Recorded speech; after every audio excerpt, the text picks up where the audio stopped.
कभी दुनिया का टेम्परेचर मैप देखा है और सोचा है कि ये जो लाइनें हैं ये सीधी सीधी क्यों नहीं है? ये सिर्फ रंग बिरंगे धब्बे नहीं हैं।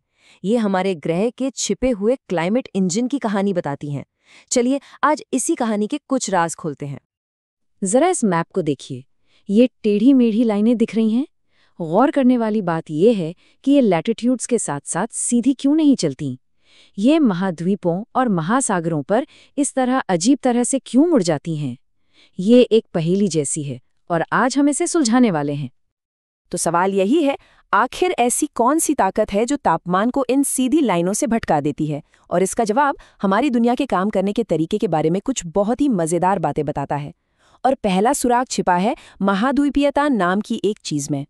तो इस पहेली का सबसे बड़ा और पहला टुकड़ा है महाद्वीपीयता। हाँ, सुनने में शायद ये थोड़ा भारी भरकम शब्द लगे, लेकिन इसका मतलब बहुत सीधा साधा है और असल में यही उस मैप के पैटर्न को समझने की चाबी है। तो ये महाद्वीपीयता है क्या? सीधे सीधे कहें तो ये सब इस बात पर निर्भर करता है कि जमीन और पानी गर्मी को कैसे हैंडल करते हैं। देखिए, जमीन बहुत जल्दी गर्म हो जाती है और उतनी ही तेजी से ठंडी भी। दूसरी तरफ पानी, वो अपनी गर्मी को ज्यादा देर तक पकड़ कर रखता है। इसे ऐसे सोचिए, जमीन है एक गरम तवे की तरह। चूल्हा जलाते ही फौरन गरम और जैसे ही आंच हटाई फौरन ठंडा, है ना? वहीं दूसरी तरफ महासागर, वो है पानी के एक बहुत बड़े पतीले की तरह। उन्हें उबलने में बहुत वक्त लगता है, लेकिन एक बार गर्म हो जाएं तो वो काफी देर तक गर्म रहते हैं। और पता है, रसोई का ये छोटा सा उदाहरण ही ग्लोबल टेम्परेचर पैटर्न के पीछे का सबसे बड़ा राज है। ठीक है, तो जमीन और पानी की ये जो खींचतान है वो हमारी पहेली का एक बहुत बड़ा हिस्सा तो सुलझा देती है। लेकिन मौसम में एक और बड़ी अजीब सी बात होती है जो कभी-कभी देखने को मिलती है, खासकर लोकल लेवल पर। एक ऐसी सिचुएशन जब वायुमंडल के सारे नियम ही पलट जाते हैं। हम सब तो यही जानते हैं कि पहाड़ों पर जितना ऊपर चढ़ो उतनी ठंड बढ़ती जाती है ना? खैर, हमेशा ऐसा नहीं होता।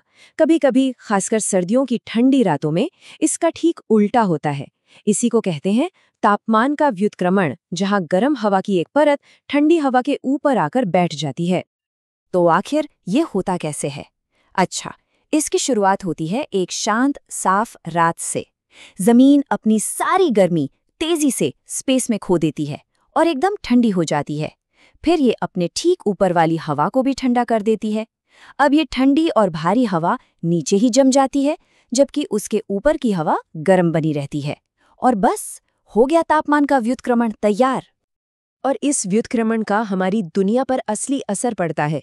ये एक ढक्कन की तरह काम करता है जो प्रदूषण को फंसाकर शहरों में गहरी धुंध, मतलब स्मॉग पैदा कर देता है। सुबह का घना कोहरा भी अक्सर इसी की देन है। ये पहाड़ी घाटियों में तो बहुत आम है, जहां ठंडी हवा ढलानों से लुढ़ककर नीचे घाटी में जमा हो जाती है। पर एक मजेदार बात भी है, ये ऊपरी ढलानों पर लगे पौधों के लिए फायदेमंद भी हो सकता है, क्योंकि ये उन्हें घाटी की जानलेवा ठंड से बचा लेता है। ठीक है, तो अब हम महाद्वीपीयता और तापमान व्युत्क्रमण के बारे में जान चुके हैं। तो चलिए अपनी उस पहली पहेली पर वापस चलते हैं। अब वो नक्शा कुछ ज्यादा समझ में आ रहा है क्या? अब इस मैप को दोबारा देखिए। ये लाइनें अब उतनी बेतरतीब नहीं लग रही हैं ना? गर्मियों में महाद्वीपों के ऊपर ये रेखाएं उत्तर की तरफ क्यों झुकती हैं? सीधी सी बात है, क्योंकि जमीन महासागरों से कहीं ज्यादा गर्म हो जाती है। और सर्दियों में ये दक्षिण की तरफ झुकती हैं, क्योंकि तब जमीन महासागरों से कहीं ज्यादा ठंडी हो जाती है। ये महाद्वीपीयता का जीता जागता सबूत है जो हमारी आंखों के ठीक सामने है। और इस सब के पीछे साइंस बहुत सिंपल है। विशिष्ट ऊष्मा या स्पेसिफिक हीट नाम की एक चीज होती है। इसका सीधा सा मतलब है कि किसी चीज को गर्म करने में कितनी एनर्जी लगती है। पानी की स्पेसिफिक हीट बहुत ज्यादा होती है, इसीलिए तो हमारे उस पतीले को गर्म होने में इतना टाइम लगा था। और क्योंकि गर्म चीजें गर्मी तेजी से खोती हैं, हमारा तवा यानी जमीन रात में इतनी जल्दी ठंडी हो जाती है।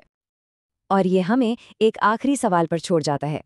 हमने देखा कि कैसे ये बड़े बड़े सिद्धांत हमारी पूरी दुनिया की जलवायु को शेकल देते हैं। लेकिन अगली बार जब बाहर निकलें तो अपने आसपास जरा गौर कीजिएगा। क्या किसी झील के पास की ठंडी हवा या किसी पार्किंग लॉट से उठती गर्मी महसूस होती है?